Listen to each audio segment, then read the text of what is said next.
నిత్యావసరాల ధరలు, ద్రవ్యోల్బణం పెరుగుదలను నిరసిస్తూ గత కొద్ది రోజులుగా ఇరాన్ ప్రజలు చేస్తున్న ఆందోళనలు ఇప్పుడు తీవ్రమయ్యాయి.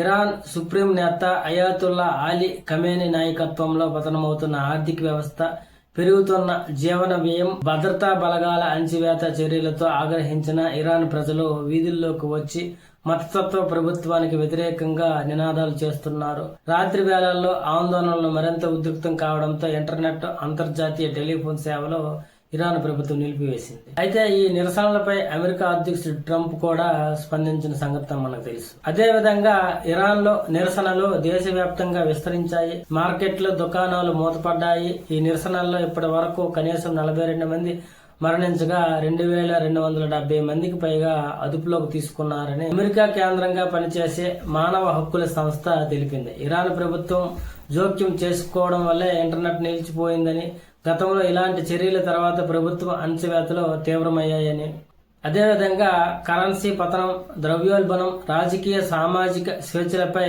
ఆంక్షల వల్ల ప్రజలు తీవ్ర ఇబ్బందులు ఎదుర్కొంటున్నారని, డిసెంబర్లో ద్రవ్యోల్బణం 52% చేరుకుందని ఇరాన్ అధికారులు ఆర్థిక ఇబ్బందులను అంగీకరించారు. కానీ విదేశీ శక్తులు ఈ నిరసనలను రెచ్చగొడుతున్నాయని ఆరోపించారు. అదేవిధంగా గత వారం డొనాల్డ్ ట్రంప్ ఇరాన్ను హెచ్చరించాడు. శాంతియుతంగా నిరసనలో పాల్గొన్న వారిని చంపితే అమెరికా చూస్తూ ఊరుకోదని, అలా చేస్తే నరకాన్ని అనుభవించాల్సి వస్తుందని ట్రంప్ హెచ్చరించారు.